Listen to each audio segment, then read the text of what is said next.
Él es más tendente a creer, aunque deje libertad, que la Virgen se durmió. Fue una muerte dulce, muy suave, sin sufrimientos. María Reina, el podcast de los consagrados.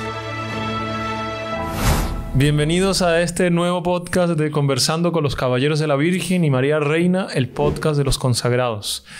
El tema de hoy es una continuación de una serie de temas que ya hemos venido tratando, uno que se puede abarcar en un solo bloque que se llama los dogmas marianos, pero que hoy ya tratamos el de la maternidad divina, los que no lo han visto, véanlo, Inmaculada Concepción, Virginidad Perpetua, y hoy vamos a hablar de la Asunción de la Virgen. Y nuevamente tenemos aquí a nuestro querido y fenomenal padre Manuel Rodríguez. Salve María, padre. Qué fenomenal. Ni nada, fenomenal de que la gente escriba a ver si no. Lo quieren ver, padre. No, para mí es un honor estar aquí en este podcast. Porque sabe que da gusto, da alegría hablar siempre de Nuestra Señora, de la Santísima Virgen y de estas verdades fundamentales. ¿Por qué la amamos tanto? ¿Por qué tener esas razones para nosotros también poder explicar a los demás, enseñar a los demás? Entonces, y cuando uno más aprende es cuando uno enseña. Tiene que enseñar, exacto. Ahí es cuando uno más aprende. Entonces yo estoy muy contento de que me hayan fichado para estos podcasts de los dogmas marianos. Uno aprende muchas cosas. Y tenemos al hermano Francisco Tati, que ya ha participado de varios podcasts con nosotros y hoy también tenemos el gusto de tenerlo aquí. Pues bueno, intentamos escaparnos un poco de las cámaras, pero no nos toca aquí. Aparece mucho porque queríamos dejar hablar a otros hermanos también, que nos den el conocimiento que tienen sobre la Santa Iglesia, sobre los dogmas. Pero ahora nos toca a nosotros también estudiar un poco más sobre esto y acompañarlos con mucha alegría en este programa. Fenomenal. Bueno, padre, mire, ya creo que la gente sabe más o menos cómo son los esquemas de los podcasts de los dogmas marianos, los que nos han visto. Este también vamos a más o menos seguir ese esquema. Cada uno tiene sus maravillas, sus cosas fenomenales, sus consecuencias, sus tradiciones, etcétera. Pero a veces uno dice la Asunción de la Virgen, muy bonito, la Virgen subió al cielo, se lo llevaron los angelitos, etcétera. ¿Cómo es? Así, lo que se entiende es popularmente, pero eso tiene una profundidad mucho mayor, ¿no? Sí, el 15 de agosto es una de las fiestas principales en muchos lugares de la cristiandad. El 15 de agosto es fiesta grande en muchísimos lugares. Hay ciudades que se llaman Asunción en honor de la Asunción de Nuestra Señora, por ejemplo. Paraguay, la capital de Paraguay, donde viví bastantes años. Es Asunción por eso, porque la primera misa que se celebró allí cuando los españoles llegaron fue el día de la Asunción. Y entonces yo dije, entonces la capital va a ser Asunción.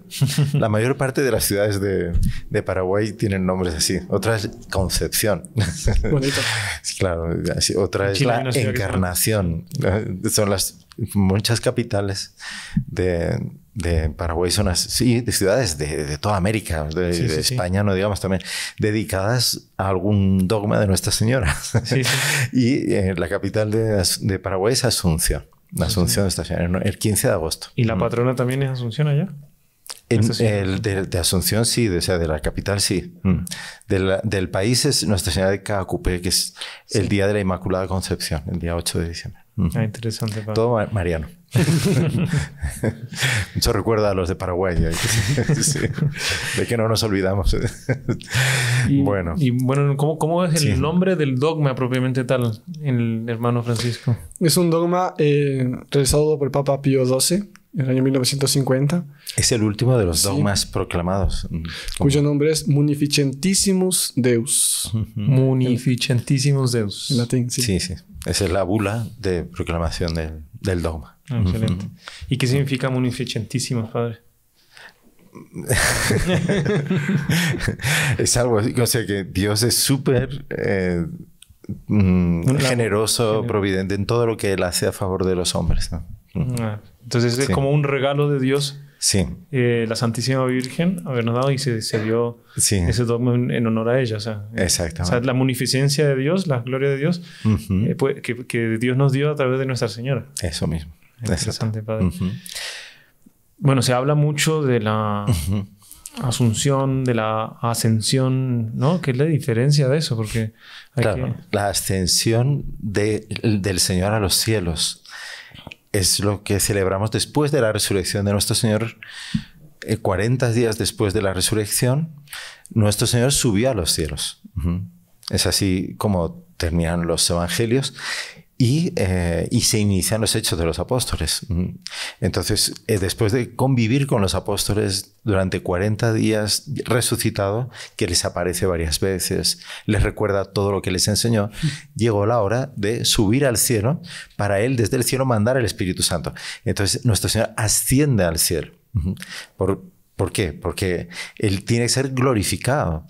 Él tiene en sí la propia razón de su gloria y por eso asciende al cielo. Aquí hay una confusión que suele ocurrir porque la gente piensa, claro, la diferencia entre la ascensión de Jesús al cielo y la asunción de la Virgen a los cielos en cuerpo y alma, porque los dos suben en cuerpo y alma, ¿no? Es que la Virgen tuvo que ser llevada al cielo. Claro, por eso que la muestran con angelitos subiendo al cielo. Sí, un montón de angelitos llevándola y tal. Nuestro Señor sube solo y a la Virgen la tuvieron que llevar. Pero eso no es verdad. Entonces, ¿cómo fue, padre? Eso es los artistas, ¿no? Que la ponen como más bonito y tal. Entonces los angelitos alrededor de la Virgen y todo eso. No. La Virgen, cuando también resucita, bueno, ahí entramos en otro asunto. Si la Virgen murió o no murió. Murió. Nuestro Señor Jesucristo murió en la cruz. Ahora, ¿la Virgen murió o no murió? Eso no está en la Escritura. No. Tampoco está que fue asunta al cielo. Tampoco está escrito así como está la ascensión del Señor.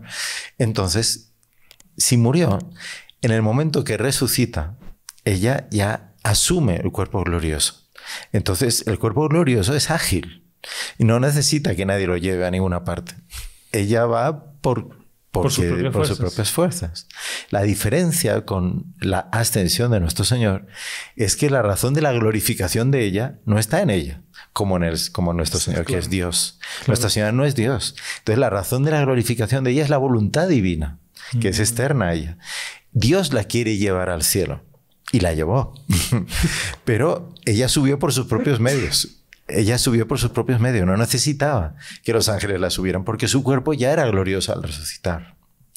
O sea, fue por la gloria de Dios que estaba en ella que ella subió a los cielos. En cambio, nuestro Señor no era que la gloria de Dios estaba en él. Él era Dios, estaba en su gloria y fue Él que ascendió a los cielos. Exacto, es un matiz, ¿verdad? Pero es importante, claro, porque hay mucha gente... Bueno... Todos los protestantes, ¿no? Entonces dicen que los católicos adoramos a la Virgen. Ay, ¿por qué dicen eso?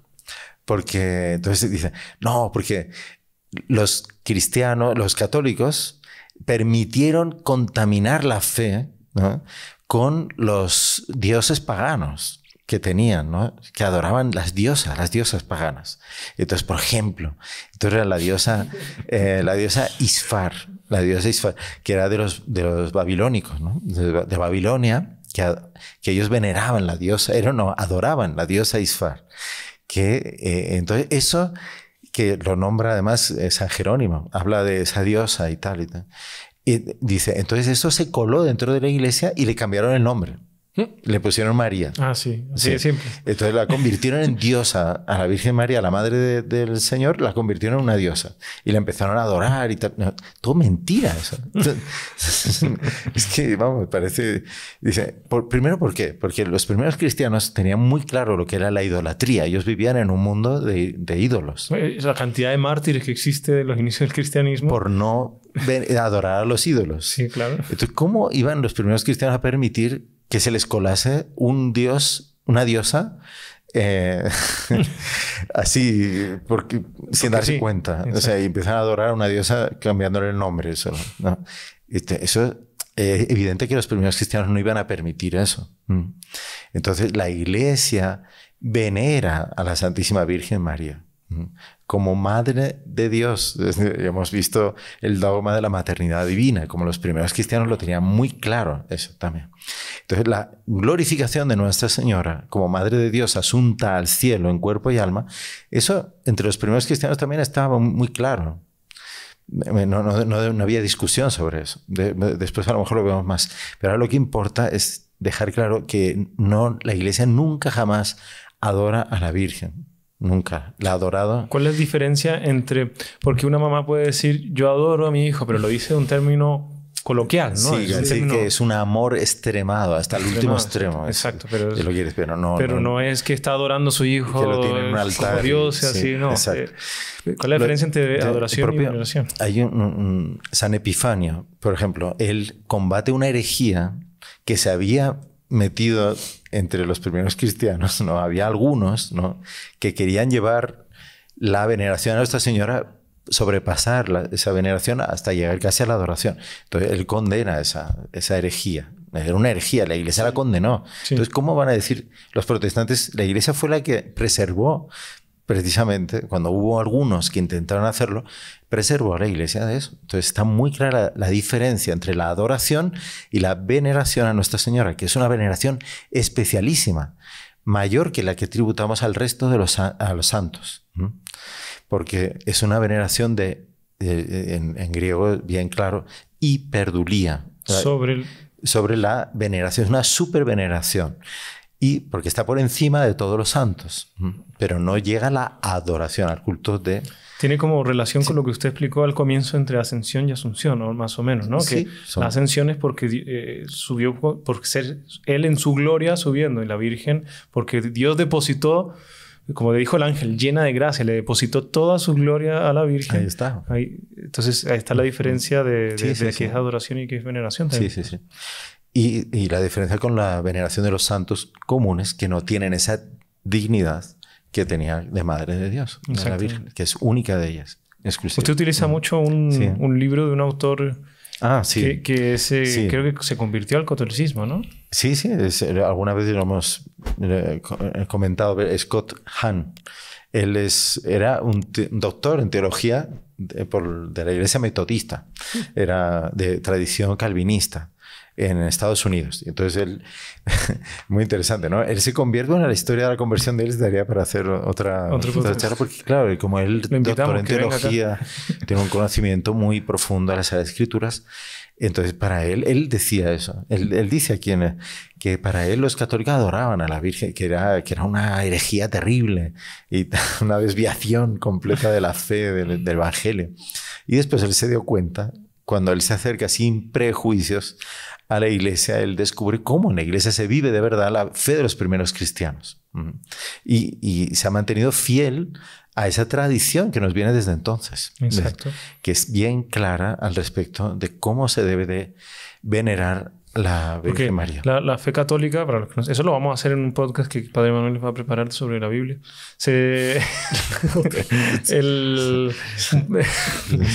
La fe católica se basa en las Sagradas Escrituras, la Biblia, claro, en la tradición y en la suma de esas dos cosas llevada por el magisterio de la Iglesia al tercer punto. Son los tres puntos que todo católico, o sea, que se basa la religión católica. Sí. Eso lo podemos explicar después cuando vayamos a hablar de las Escrituras. Pero por eso son muy interesantes y les recomendamos mucho los libros de Scott Hahn. ¿Por qué? Porque él, con el conocimiento de las Sagradas Escrituras y con los prejuicios que él había tenido como protestante, él escribe de una manera muy atrayente y deshace ese tipo de objeciones, que es pseudo-objeciones que los protestantes suelen plantear cuando se trata de los temas de Nuestra Señora o de la Eucaristía o de la Iglesia. Entonces, él los deja en nada. ¿Por qué? Porque dice, porque esto está equivocado por esto. Él tuvo que hacer todo un trabajo intelectual muy grande y de mucha oración. No, el hombre ya tiene una cantidad de libros. Sí, es alabable, ¿no? Es muy interesante. Son excelentes, sí, para enseñar la fe católica, los dogmas de la Iglesia. Todo, sí. Por eso el libro de él se titula así: Dios te salve, Reina y Madre. La Madre de Dios en la palabra de Dios. Es de la editorial Rialp, en la colección Patmos, libros de espiritualidad. Aquí en Colombia se consigue con mucha facilidad. Los restos de países yo creo que también deben conseguirse. Sí. Hay muchas. Para que lo puedan conseguir. Pero bueno, padre, ya entremos propiamente en el cuerpo del dogma. Entonces la Virgen, dice la Asunción de la Virgen, el dogma dice que la Virgen no murió. No, ahí está. ¿Murió o no murió la Virgen? El dogma no dice si la Virgen murió o no murió. Es un Ah. tema que el Papa simplemente lo deja a que los teólogos, si quieren discutir sobre eso, discutan. Pero él no entra en eso. Si murió o no murió físicamente. No entra. ¿Por qué? Porque no está nada revelado, no está nada contado en las Sagradas Escrituras y tampoco hay un criterio unánime así entre todos los teólogos y tal. Hay que lo más común es pensar en eso sí, que la Virgen murió y hay razones de peso para pensar que la Virgen murió físicamente, ¿no? ¿Usted Sí, conoce claro. alguna? Sí. Pues la principal es que si una vez que nuestro Señor Jesucristo, el Hijo de ella, siendo Dios, padeció por la muerte, sería justificable, razonable pensar que la Virgen también pasó por la muerte.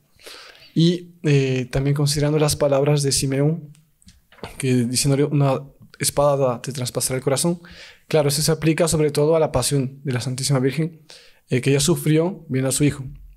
Entonces, tomando esas palabras del profeta Simeón, podemos decir que la Virgen murió, sí, pero sin sufrir las consecuencias de la muerte, digamos ese dolor de la muerte, porque ya lo había pasado en la pasión. Esa espada ya había atravesado el corazón de ella en la pasión. Entonces, lo que algunos padres de la iglesia, algunos doctores de la iglesia dicen que la Virgen tuvo una dormición. Explican ese término. O sea, no una muerte, digamos, una muerte dolorosa, no. Una dormición, una muerte suave. Pasó por ese momento y después sí hubo la asunción. Usted no estuvo en el podcast, no sé si lo asistió ya, el de la Inmaculada Concepción. Sí. Ahí hablamos justamente de que la Inmaculada Concepción habla el dogma exclusivamente a las consecuencias espirituales y morales de la Santísima Virgen. Pero ella padeció los dolores físicos, el cansancio. Sí. Bueno, enfermedad no sé si tuvo la Virgen, pero no consta. Podría haber haber pasado. No repugna en nada. O sea, el estado de ella de Inmaculada, el haber sufrido enfermedades, ningún problema. Entonces lo mismo se puede aplicar a la muerte, ¿no? Nuestro Señor padeció, se encarnó, quiso padecer la tentación, fue los 40 días en el desierto, ahorita estamos en Cuaresma. El hambre. Entonces... bueno, puede haber muerto la Santísima Virgen y sufrió realmente por la pasión de nuestro Señor. Claro. Pese que sabía todos los frutos que iban a haber. Exactamente, claro que sí. Hay una cosa en la iglesia también que es cuando hay una oración oficial de la iglesia que es aprobada por la iglesia, eso es lo que se ora. Eso es algo que se debe creer. No puede ser que la iglesia apruebe una oración que resulta que sea contraria a la fe, que estemos rezando fuera de nuestra fe. Entonces, cuando la iglesia aprueba una oración, es un dato clarísimo de que esto es fe. Es lo que habla la oración. Exacto. Y hay en varios ritos para celebrar la misa aprobados por la iglesia que todavía existen, que, por ejemplo, tienen... está el normal, que todos estamos acostumbrados a asistir a misa y tal, pero existen las maneras de celebrar la misa con algunas variantes aprobadas. Por ejemplo, el rito ambrosiano en la ciudad de Milán. Entonces ahí se reza también una misa de la Asunción de Nuestra Señora que habla de la dormición de Nuestra Señora. Ese es un término que se utiliza mucho, ¿no? Que la Virgen no nos habla de la muerte, sino dormición, ¿no? De la dormición, sí, o del tránsito. Es como es un paso muy suave de la muerte, de la vida a la muerte, sin sufrimiento, como decía antes don Francisco. Y interesante, dice, también está el rito dominico. El padre Rollo Marín lo cita aquí en el libro, la oración de la misa de la Asunción de Nuestra Señora, en la que dice así, mira, lo voy a leer porque es muy bonito, dice, que ella ayúdenos con su intercesión saludable, oh Señor, la veneranda festividad de este día, la Asunción, en el cual, aunque la Santa Madre de Dios pagó su tributo a la muerte, no pudo, sin embargo, ser humillada por su corrupción, aquella que en su seno encarnó a tu Hijo, Señor nuestro. Qué bonito. Entonces, pagó el tributo a la muerte. Sí. Entonces, si esto es aceptado por la Iglesia como una oración válida, quiere decir que la Iglesia no tiene nada contra de pensar que la Virgen murió. O sea, aquí hay otra oración muy interesante que de San Modesto, de 630 y pico, dice... oh bienaventurada dormición de la gloriosa Madre de Dios, siempre virgen, que de ningún modo ha conocido la corrupción. Esa es otra cosa que no hemos hablado. Ningún modo ha conocido la corrupción del sepulcro, porque el omnipotente Salvador Jesucristo ha conservado intacta la carne de la cual nació. Exacto. Y además también en el Oriente Antiguo se consideraba la muerte como el nacimiento de la persona. Por eso cuando se celebraba la misa de los mártires, decía que no era la muerte en sí, sino el nacimiento del mártir para el cielo. Claro. Y el Día de la Asunción ya se celebraba hace mucho tiempo en Oriente y se celebraba como el nacimiento de la Virgen. Porque ella había tenido la dormición, ese momento, ese tránsito, como se dice, pero había nacido para la gloria, para el cielo. Entonces se considera el nacimiento de la Virgen también junto con la Asunción. Claro, sí. Interesante. Después hay otro dato muy interesante. Es que la Virgen no tiene tumba. Es verdad. O sea, sí, hay dos lugares que dicen que está la tumba, pero no hay ninguna reliquia de ella, o sea, no están los restos. Los huesos se dice de que ella. Aquí se enterró. O sea, sí, se dice que aquí fue enterrada, pero que aquí subió al cielo. ¿En dónde fue entonces? Se disputan entre Jerusalén y Éfeso. ¿Y vamos a entrar en esa disputa o no? No.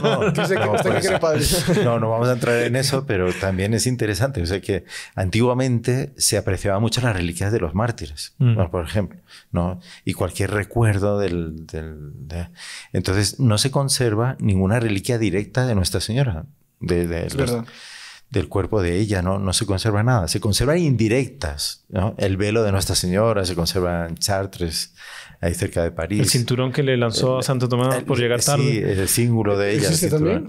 Sí, también. No sé si está en Agen, ¿no? Era una de las reliquias que conservaba. Sí, es verdad. Son tradiciones que la Iglesia ha conservado con veneración, pero que muestran que en ninguna ciudad de la antigüedad y tal alguna vez pretendieron guardar el cuerpo de Nuestra Señora. En ninguno. El cuerpo de Nuestra Señora no quedó aquí en la tierra.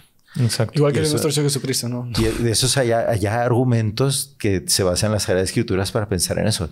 Cuando hablemos. Yo quería resaltar un punto de la corrupción, porque la Virgen, siendo primero conservada del pecado original, o sea, preservada del pecado original, y después la virginidad perpetua, era siempre virgen. Y lo que usted dijo en un podcast anterior de que todos los atributos que se le da a cualquier santo, la Virgen los tuvo en un grado infinitamente, o sea, no infinitamente, no, en un grado superior a cualquier santo. El grado más perfecto que la naturaleza humana puede asumir. Exacto. Como hubo santos incorruptos, por ejemplo, que también va a salir el podcast de Santa Bernardita de Subiru, la Santa de Lourdes, sí. Que ella quedó incorrupta, ¿no? El mayor cuerpo incorrupto de la historia hasta ahora. Incorrupto. Entonces, la Virgen, no podemos decir que la enterraron, resucitó, subió al cielo, pero claro, se tuvo que regenerar. No, ella no hubo corrupción, quedó incorrupta. No hubo corrupción. En el momento. Bueno, tampoco sabemos cuántos días después de la dormición fue la ascensión, ¿no? Vamos a ver eso. No lo sabemos. Pero vamos a hacer una pausa y ya volvemos. Salve María.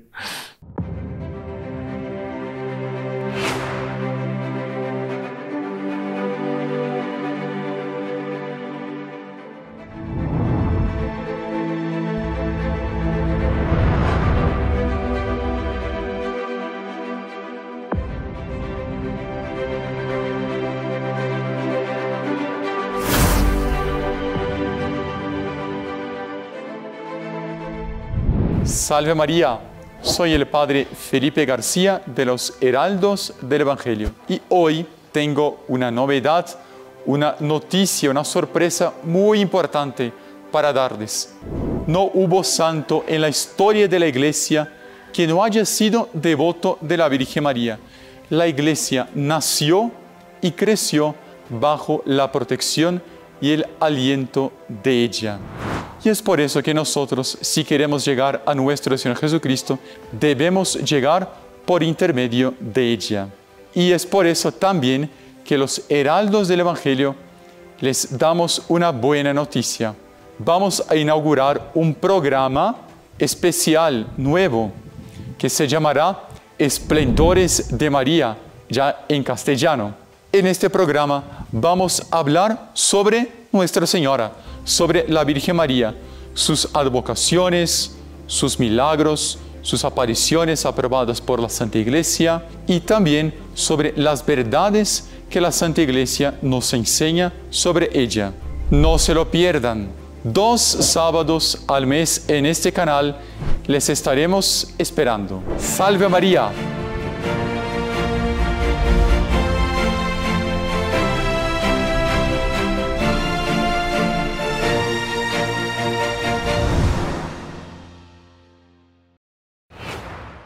Continuamos con este hermoso tema del dogma de la Asunción de la Santísima Virgen.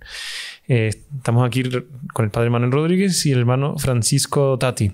El hermano en el intervalo dijo que quiere contar un poco más de la historia, digamos, no revelada oficialmente, pero sí por la tradición o por revelaciones particulares de la Asunción de la Virgen, concretamente más el hecho de Santo Tomás, pero si nos puede contar un poco general. Sí, claro, yo creo que a todos nos gustaría ser partícipes de cómo fue la Asunción de la Virgen. No sé, tomar una especie de portal, irse a la época de los apóstoles y presenciar ese hecho fabuloso, ¿no? Y de hecho, además eso ayuda a meditar el misterio del rosario. Tal y cual. Porque todos los que nos están escuchando, verdad que rezan el rosario todos los días, ¿no? Bueno, no sé. Sí, nos facilita. Para que lo mediten mejor, es muy interesante conocer esas historias. Y entonces, digamos, podemos servirnos de varios textos que la tradición nos ha brindado para este fin.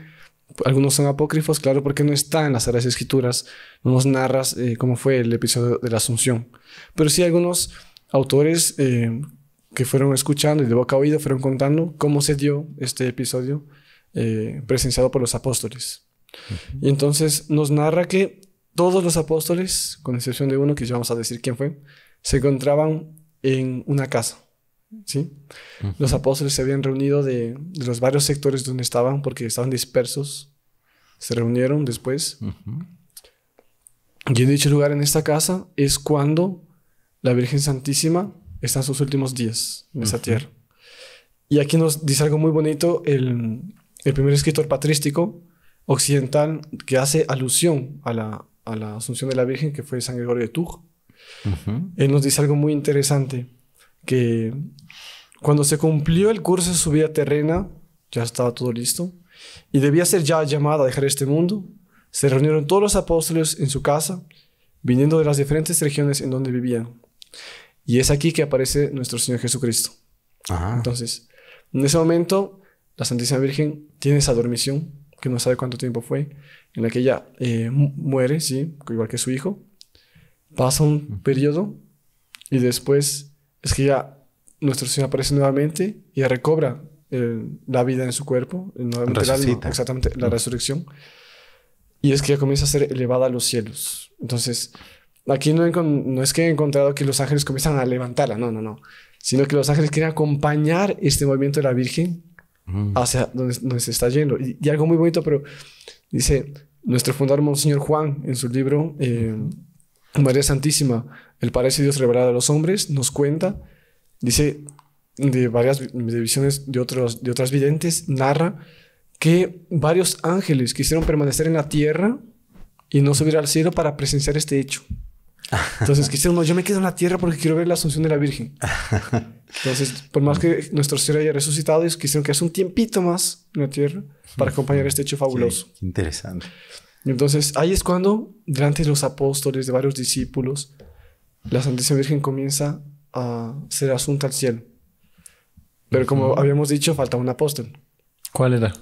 Entonces faltaba el mismo apóstol que no estuvo en la resurrección y que había dudado de la resurrección del Señor, Santo Tomás. Está Santo Tomás. El apóstol, que algunos llaman el incrédulo. Si bien que nuestro fundador dice que tenía mucha fe porque fue el único que dice a nuestro Señor, Señor mío y Dios mío. Entonces, que glorifica la divinidad de nuestro Señor. Y Monseñor John dice que si los otros apóstoles hubiesen pasado por la circunstancia que él pasó, de no haber visto a nuestro Señor, porque los apóstoles creían porque vieron que nuestro Señor resucitó. Las santas mujeres llegaron corriendo diciéndoles que resucitó el Señor, que no sabes cuántas. Y los apóstoles se fueron corriendo a ver si era verdad. Y nunca... Después, digamos, entre nosotros. Yo creo que los apóstoles después tuvieron una santa envidia de Santo Tomás porque él tocó las manos del Señor, puso la mano en su costado a pedido del propio Jesús. O sea, qué maravilla eso. Qué santa intimidad. Pero bueno, este apóstol también faltó en este momento. Pero ahí está el premio de los que confían. Porque cuando la Virgen ya llegó tarde, digamos. Sí, llegó atrasado, ¿no? Para los que tienen costumbre de eso, Dios tiene pena y le da. Sí, ¿desde cuando se aproximen de su Madre Santísima? Y fue lo que hizo. Entonces él salió corriendo y vio que ya estaban todos los apóstoles reunidos. ¿Sabe qué? La Madre de Dios no estaba más. Ay, San Tomás, no puede ser. Justo en el momento que él llegó, ya había desaparecido en los cielos. Entonces, ¿qué pasó? ¿Qué cosa? Nuestro Señor tuvo pena de él.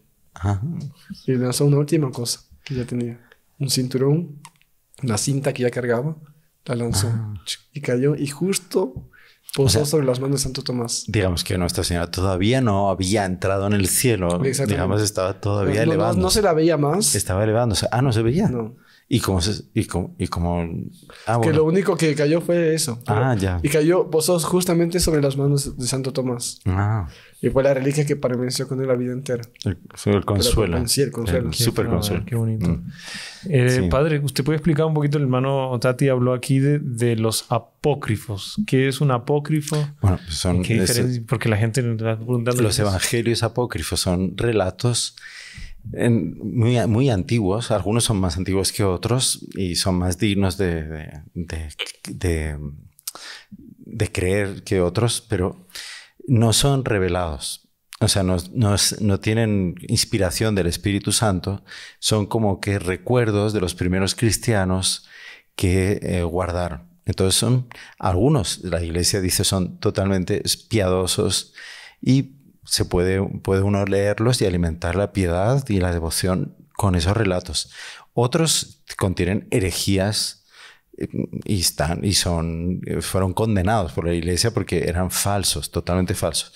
Pero hay otros que son relatos piadosos, tradiciones que los primeros cristianos guardaron, de los cuales pues han pasado, muchos de esos relatos han pasado a las obras de arte. Por ejemplo, este relato de Santo Tomás, recibiendo el cinturón de Nuestra Señora. Otros hablan detalles de cómo fue la infancia de Jesús, de hechos maravillosos, extraordinarios que ocurrieron. Lo que demuestra que hay una verdad de fondo. No quiere decir que esos relatos sean exactos, pero son de acuerdo con la fe. ¿Y la fe en qué? En las verdades fundamentales, ¿no? Entonces, que Nuestra Señora, por ejemplo, fue asunta al cielo. Por eso, este relato apócrifo, donde está relatado esto, es del siglo IV. O sea, son 300 años después de los verdaderos evangelios, digamos. Claro. ¿No?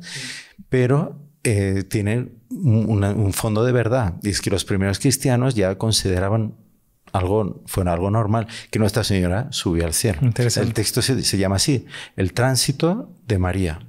Tránsito de María, sí. Aquí lo cita, bueno, los libros que estamos usando son varios, ¿no? Estamos usando el Padre Roger Marín, que ya lo citamos bastante, Scott Hahn, que ya lo citaron, uno de San Juan Pablo II, aquí el credo, la parte de la Madre del Redentor.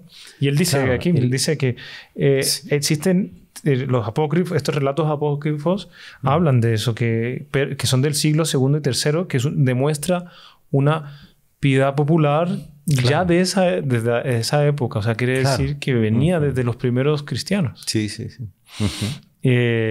Entonces, no sé, o sea, claro, no se tiene como revelado, pero sí como aceptable. Todo el mundo ya creía en la Asunción. Y después esta tradición es refrendada por padres de la Iglesia, San Juan Damasceno, que ya en el siglo VII, él hace las famosas homilías sobre la Asunción de Nuestra Señora a los cielos.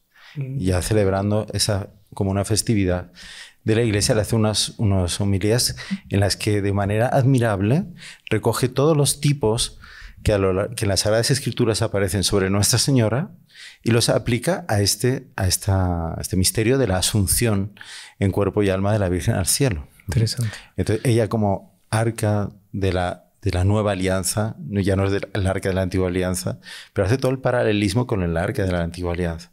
Ella como la nueva Eva, a diferencia de la antigua Eva. Ella, ahí ya podemos de repente un poquito más adelante entrar en detalles de eso, pero habría que ver qué es lo que el Papa dijo, ¿no? En 1950, porque... Okay. ¿Leemos el dogma entonces? Claro, porque si no... Vamos a ver qué dice. Es muy bonito. Sí. Esto, cuando se leen estos dogmas, bueno, entra la emoción porque es la voz de nuestro Santo Padre hablando en forma de cabeza de la Iglesia, diciendo... Con voluntad de definir una verdad de fe ex cátedra. Ex cátedra. Entonces es bonito. Eso se da pocas veces en la historia. Entonces dice así. Nuestra Señora de Fátima. Fíjese, fue tan impresionante. O sea, la expectación que había en toda la Iglesia universal, la alegría de que el Papa iba a definir un dogma sobre Nuestra Señora que contaron, ¿no? Las congregaciones marianas le regalaron una escribanía solamente para que él pudiese sobre esa escribanía firmar la bula. Qué bonito. ¿No? Y los técnicos de sonido y tal, y crearon un micrófono solo para el momento. Solo para ese momento que iba a ser definido el dogma, para que se escuchase bien de toda la masa de gente. Había más de 700.000 personas allí reunidas, para que todo el mundo escuchase bien. Entonces construyeron un micrófono especial para eso. Estamos en 1950, que no existían los medios técnicos que existen hoy en día, pero Tal vez este micrófono sea transmitida en radio para el mundo entero. La televisión era muy limitada. Claro, la radio el principal medio todavía. Entonces, bueno, vamos a leerlo. Nuestra Señora de Fátima. Ruega por nosotros. A ver, ¿cómo leo aquí para que se escuche con el micrófono? Si no, los técnicos me hacen gestos. Yo lo guardo. Sí. Dice, después de bosquejar la historia de este dogma y expuesta las razones de su proclamación, el sumo pontífice pronunció las siguientes palabras. Por eso, después de haber elevado hacia Dios instantes súplicas y haber invocado las luces del Espíritu de verdad, para gloria de Dios omnipotente, que otorgó a María su particular benevolencia, para honor de su Hijo, Rey inmortal de los siglos y vencedor del pecado y de la muerte, para acreditar la gloria de su augusta Madre, y para gozo y alegría de toda la Iglesia, y por la autoridad de nuestro Señor Jesucristo, de los bienaventurados apóstoles Pedro y Pablo, y por la nuestra, pronunciamos, declaramos y definimos ser dogma revelado por Dios que la Inmaculada Madre de Dios, siempre Virgen María, cumplido el curso de su existencia terrenal, fue asunta en cuerpo y alma a la gloria celeste. Por lo cual, si alguno, lo que Dios no permita, osare negar lo que nos hemos definido o dudar de ello voluntariamente, sepa que ha perdido la fe divina y católica. Muy bonito, me parece muy bonito. Muy solemne, muy categórico, muy claro. A este respecto, usted nos había comentado que el Padre Río define algo cuando es un dogma ex cátedra, ¿no? Sí, cuando el Papa define una verdad de fe o de moral ex cátedra, con voluntad de enseñarla de manera definitiva, en ese momento actúa el Espíritu Santo de una manera tan directa, asumiendo al sumo pontífice, que él no puede equivocarse. Porque es directamente Dios hablando a través de él, para aclarar al pueblo de Dios una verdad fundamental para la fe, infalible, para nosotros, para nuestra salvación. Entonces dice el padre Royo Marín, dice: aunque los argumentos teológicos que el Papa hubiese usado en la preparación de la definición del dogma hubiesen sido dudosos o incluso equivocados, en el momento de decir el dogma, él no se equivoca. Qué impresionante. O sea, que no quiere decir que este dogma tenga eso, pero sí que hubiese equivocado cuando lo dice. No, además que los argumentos teológicos y tal son sólidos, y la tradición y tal, todo. Pero aunque hubiesen sido falsos, imagínense, porque no ha existido nunca un caso así, pero imagínense, el padre Royo Marín pintorescamente dice: no, pero el Papa habló y es cátedra y tal. El Espíritu Santo lo asumió y no puede decir una cosa que no sea verdad. Es interesante ver que el Papa, o sea, no es una imposición simplemente así, bueno, yo digo y se acabó, ¿no? Eso no es un dogma, eso ya lo hemos repetido varias veces. Él, antes de proclamar el dogma, hizo en el 1946, en mayo, hizo una encíclica que se llamaba Dei Parare Virginis Mariae, que el Papa se lo envía a todos los principales arzobispos y obispos del mundo, a todos, los arzobispos y obispos del mundo, para que a su vez cada arzobispo y obispo le transmita a sus sacerdotes y estos les pregunten a la gente de la parroquia qué opinan de este dogma. Sí. Entonces, de 1181... En la época eran todos los obispos. Exactamente. 1181 respuestas. Solo 6 respuestas que dejaron en duda de que sí o sí no. Imagínate. Entonces, claro. era la voluntad de Y era una creencia universal, digamos. Y desde antes también, ¿no? Porque nosotros estamos viendo cuando fue proclamado el dogma. Pero nosotros sabemos que tuvo, digamos, desde hace mucho tiempo ya estaba siendo causa de devoción del pueblo, o sea... Y existía la misa de la Asunción de Nuestra Señora desde muchísimo tiempo antes. ¿Ah, sí? Aquí hay datos que nos dicen que desde el siglo III, siglo IV, en el Oriente, lleva una misa para la Asunción de la Virgen. Como dijimos antes, que se celebraba el nacimiento de la Virgen, el nacimiento para el cielo. Después es que ya en el siglo VI, en el Occidente, San Gregorio de Tours hace el primer escrito sobre la Asunción de la Santísima Virgen. Pero eso con el tiempo también fue una verdad que ya se creía. O sea, que todo el pueblo lo sabía. Sí, no hubo oposiciones, no hubo como otros dogmas, otras verdades, que hubo herejes que defendían eso y tal. En este caso no hubo así ningún autor antiguo que se levantase poniendo en duda la Asunción de Nuestra Señora. Aquí varios escritos, por ejemplo, a ver, ¿cuál de todos? Porque son interesantes. Dice aquí de San Germán, en un texto lleno de poesía y afecto de Jesús a su madre, exige que María se vuelva a unir con su Hijo divino. Dice, como un niño busca y desea la presencia de su madre, y como una madre quiere vivir en compañía de su hijo, así también era conveniente que tú, de cuyo amor materno y a tu Hijo, y Dios no cabe duda alguna, volvieras a Él. Y no era conveniente de cualquier modo. Este Dios que sentía por ti un amor verdaderamente filial, ¿te tomará consigo? O sea, tenía que ser... es que, ¿cuál fue el motivo de la muerte de Nuestra Señora? Tampoco lo sabemos, pero todos los autores, digamos, con un poco de piedad, coinciden en que murió de amor. Sí.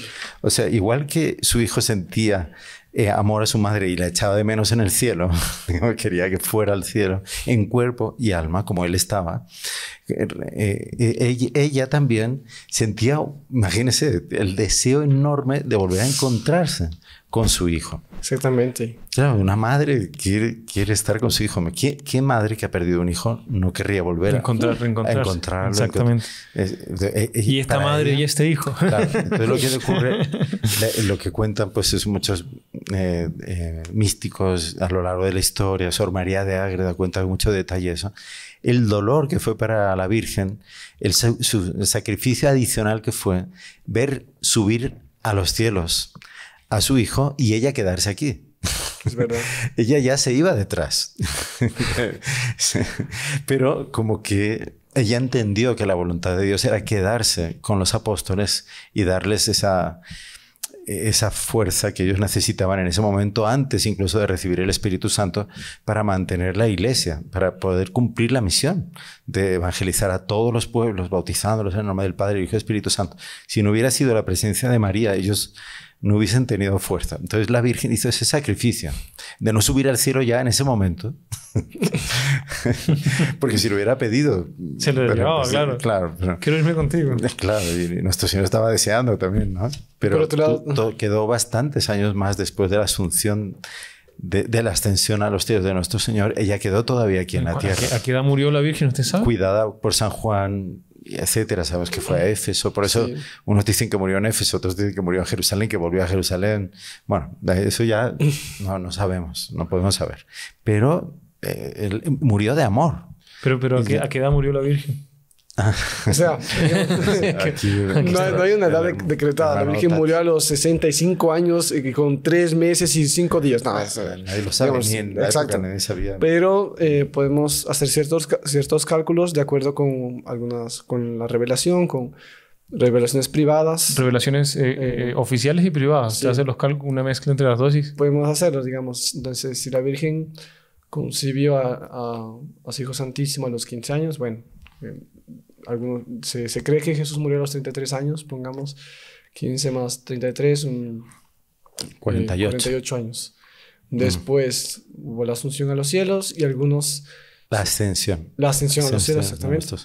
Y algunos místicos dicen que la Virgen se quedó en la tierra con San Juan 15 años más. Por lo tanto, podemos decir que ella, 15 años más, 48, 63. Entonces, que más o menos a los 63 años... Sí, es una conjetura. Exacto. Pero o sea, uno ve que podría ser perfectamente... También he escuchado en las revelaciones que ella permaneció como a los 60 y pico años, como a los 15. No, sí, no, que ya no... No sé, pero no. Precisamente por esos privilegios que ya tenía. Pero son cuestiones piadosas basadas en revelaciones privadas, místicas, que han sido aprobadas por la Iglesia como dignas, dignas de ser leídas, que no contienen ninguna herejía ni nada de eso.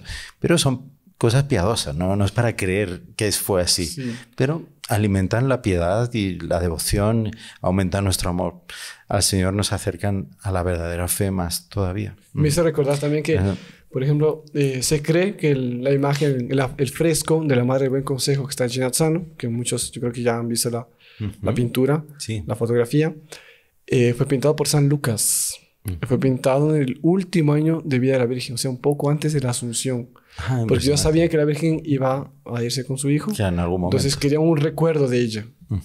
Le pidieron para pintar un fresco. Hay muchas imágenes de la Virgen antiguas que se atribuyen a San Lucas. Pero por eso mismo. Entonces, San Lucas era médico y pintor. Pero ¿sabe por qué no? Sí. Se dice que él, o sea, en sí no era artista. Pero dijeron, bueno, ¿quién puede pintar? Entonces, quien conoce bien el cuerpo, los rasgos humanos son los médicos. Entonces, por tanto, Lucas debe ser también artista. Y de hecho, además de ser un muy buen escritor, era muy buen médico y también artista. Entonces se cuenta la tradición que fue quien pintó ese cuadro. Y fue un poco antes de la muerte. O sea que... no es una señora así con los rasgos de una anciana. Al contrario. No, sí, exactamente. Bueno, entonces hay que tener una idea aproximada. Con eso nos damos una idea aproximada de cuándo fue la Asunción.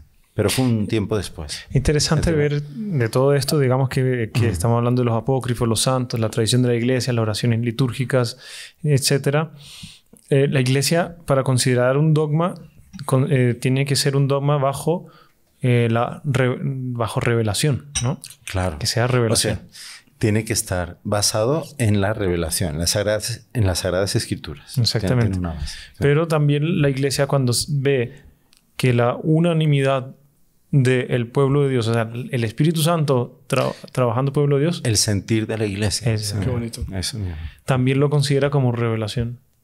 O sea, una de las pruebas de que es una verdad auténtica de la fe. Porque no puede ser que durante mucho tiempo, en la mayor parte de la cristiandad, de los bautizados, se esté creyendo un error.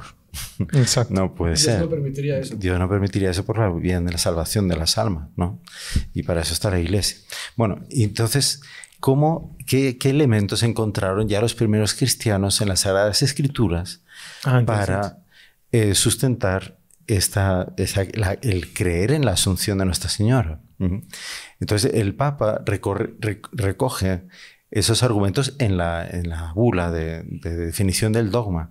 Pero ya están antes, por ejemplo, en San Juan Damasceno, ¿no? Aquí Scott Hahn los muestra así rápidamente.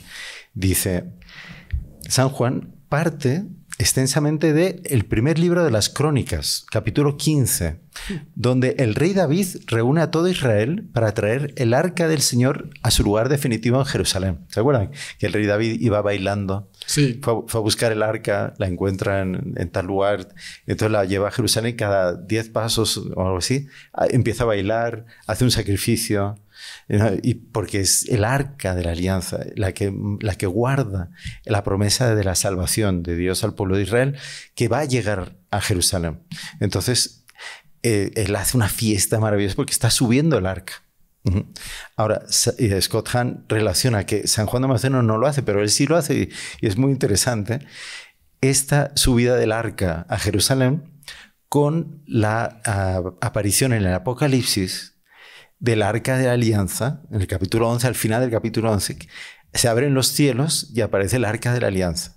Y inmediatamente después, en el inicio del capítulo 12, dice, aparece la mujer vestida de sol, con la luna bajo sus pies, a punto de dar a luz. Interesante. Que es Nuestra Señora. Dice, y él dice, claro, el relato del Apocalipsis es seguido, no había capítulos. Dice, por eso no se puede separar el Arca de la Alianza con la Virgen. La Virgen que va a dar a luz al que va a gobernar todas las naciones con cetro de hierro y tal, que se enfrenta a la antigua serpiente, el demonio Satanás y tal. Entonces dice, el Arca de la Alianza, de la nueva alianza, es Nuestra Señora. Entonces cuando David sube el arca a Jerusalén, es la ascensión de Nuestra Señora a los cielos. Es en la nueva arca que sube a los cielos. Entonces San Juan Damasceno hace la comparación entre los dos. Pero además hay un salmo que es el que se usa en la fiesta de la víspera de la Asunción de Nuestra Señora, que es el Salmo 132:8, y dice así, dice, Señor, sube al lugar de tu descanso, tú y el arca de tu santidad. Qué bonito.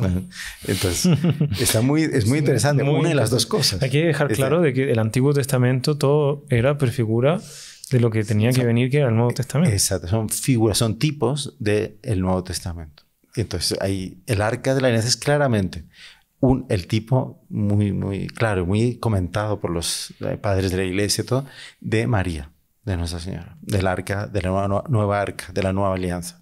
Esto no se entiende, digamos, que Dios habiendo creado un paraíso para sí, que es Nuestra Señora, no esté con ella en el cielo, no esté con él en el cielo. Sí, claro, exactamente. Eso claro, tiene también una base también en la Escritura. Fíjense que San Juan Damasceno también hace una relación entre, dice, Eva y el Edén, y el paraíso. Dice, y la nueva Eva y el paraíso de Dios, bueno, el cielo, y el cielo, digamos, ¿no? Y dice, hoy el Edén recibe el paraíso viviente del nuevo Adán. Claro, porque Nuestro Señor se preparó un paraíso para él, venir al mundo, que era Nuestra Señora. En este Edén, en el cual ha sido eliminada la condena, dice, Eva, porque Eva, al haber prestado oído a la voz de la serpiente, mereció una sentencia condenatoria de muerte. Dice que la llevaría a habitar junto con Adán en las profundidades del infierno. Que el pecador los hubiera llevado al infierno si no hubiera habido la promesa del Salvador. Claro. Dice, y la vida de fuera del paraíso era un infierno. Porque se volvió todo contra el hombre, ¿no? Dice, ¿cómo era posible que la que albergó a Dios en su seno fuera devorada por la muerte? ¿Cómo podía la corrupción atreverse a invadir el cuerpo que había recibido dentro de sí a la vida? Todas estas cosas en modo alguno podían afectar al alma y al cuerpo de la que fue portadora de Dios. Muy lógico. Entonces, ahí claro, porque Eva, a través de Eva, y bueno, Adán con Adán y Eva, pero fue primero Eva, introdujo la muerte. Claro. La nueva Eva trajo la verdadera vida. Trajo la verdadera vida. Exactamente, ¿no? Sí. Padre, se nos está acabando el tiempo. Ya estamos en los últimos minutos. Es importante ver que todo esto de la tradición, el dogma, etcétera, continúa en la Iglesia hasta los tiempos actuales. Por eso estamos hablándolo, ¿no? Pero, por ejemplo, el Concilio Vaticano II, yendo en la misma línea de la bula Munificentissimus Deus, es un trabalenguas, pero dice que así, que afirma que la Virgen Inmaculada, terminado el curso de su vida en la tierra, esto, ojo, que fue después de la proclamación del dogma, o sea, fue la Iglesia reunida nuevamente en el último concilio que hubo, claro que sí, dice, fue llevada en cuerpo y alma a la gloria del cielo. Exactamente, eso mismo. O sea, si alguien tiene alguna duda de que sí fue el dogma antes, la Iglesia lo vuelve y lo reafirma, ¿no? Oficialmente. Exactamente. Y eso es una constante que va renovando la vida y el entusiasmo de la Iglesia, por ese deseo de llegar al cielo y encontrar a Nuestra Señora también allí. En la propia misa de la Asunción de Nuestra Señora, la actual, en el Salmo responsorial también hace referencia a un salmo que habla de eso. Dice el salmo, dice, la reina está a tu derecha vestida de oro, que es el Salmo 45, versículo 9. Dice, este versículo describe con toda seguridad, claro, cómo era la corte del rey David. Sí. La reina estaba vestida de oro a la derecha del rey, ¿no? Pero describe también al último descendiente de David, rey, que es nuestro Señor Jesucristo. Dice, sentado en la gloria del cielo con la reina madre a su derecha vestida de oro, ¿no? Entonces Nuestra Señora está en el cielo también. Como la reina estaba en el Antiguo Testamento también a la derecha del rey en la corte de Jerusalén. Bueno, padre. Sí. Padre, entonces ya se nos acabó el tiempo. Si usted puede dar un resumen de qué habla el dogma, qué no dice el dogma, ya para concluir y... No, lo que no dice el dogma es si Nuestra Señora murió o no murió. Sí. Eso se deja al criterio de libertad. Se habla de la dormición, de la transición, pero no se habla de la muerte. De la muerte, ni cómo fue la muerte, no. Porque a lo mejor Nuestra Señora subió a los cielos sin morir. Hay algunos, no la mayoría están de acuerdo que convenía más que muriese la Virgen como murió su hijo, etc. Incluso por la participación de ella en la pasión del Señor, porque ella también pasara por eso.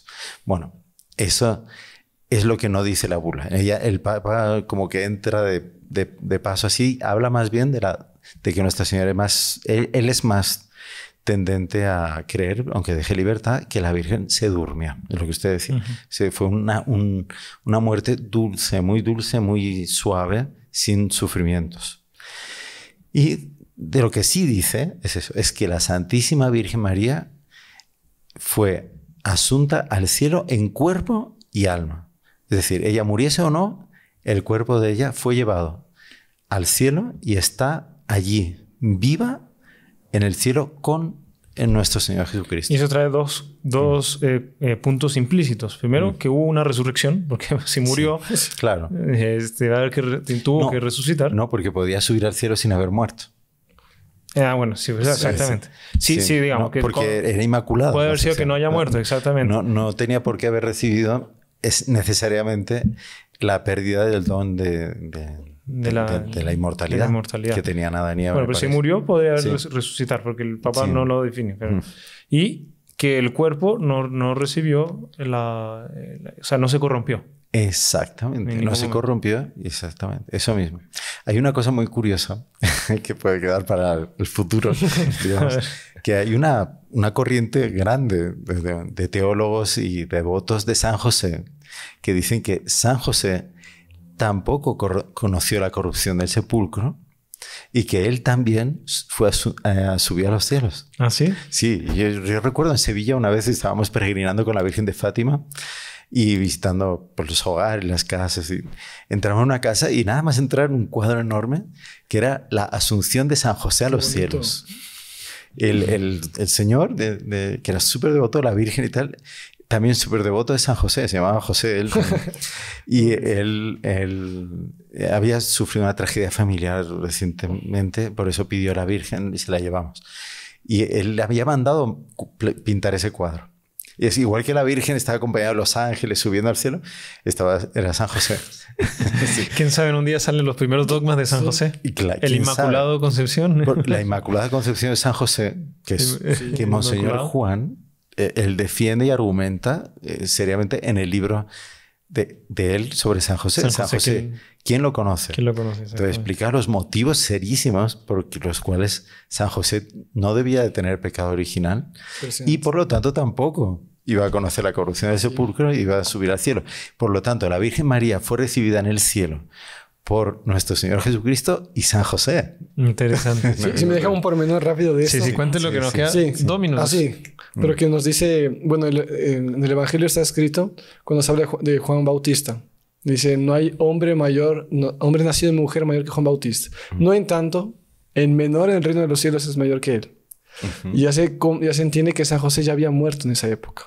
Entonces San José... Algunos dicen que entonces ya estaba, una vez que no era sin pecado original, algunos sustentan, ya estaba en el cielo. O sea que, por tanto, el menor en el reino de los cielos, una vez que entre la Santísima Trinidad no hay diferencia, es mayor que él. algunos hacen referencia a que era San José. San José. Mire. Estamos preparando el podcast de San José porque... Estamos preparando el dogma de la... Bueno, el dogma, sí. Ahí vamos a mandar nuestras cartas allá a Roma. Para vamos que a pedir que... Sí. Padre, muchas gracias por acompañarnos nuevamente en este dogma. Creo que nos queda uno, que es el dogma de la mediación universal. Sí. ¿Qué? ¿Universal? ¿No? Bueno, a usted... Nos falta uno. Búsquelo y lo preparamos. Pero, o sea, que yo sepa, todavía no es dogma. No es dogma todavía. Sí, pero bueno, si usted quiere ya... Vamos a prepararlo. Sí. No, mentiras. Sí. Vamos a rezar ahora por todos ustedes, por nuestros seguidores, por los que están escuchando este podcast, para que reenvíen, compartan, den su like, escriban sus comentarios y así más gente pueda participar y llegar a estas maravillosas charlas que estamos haciendo, Padre. Sí. Claro que sí. Muchísimas gracias por habernos invitado y con mucho gusto. Claro, es una alegría estar siempre. Bueno, Padre. La bendición. El Señor esté con ustedes. Y con tu espíritu. Y que la bendición de Dios Todopoderoso, Padre, Hijo y Espíritu Santo, descienda sobre ustedes y permanezca para siempre. Amén. Salve María. Salve María.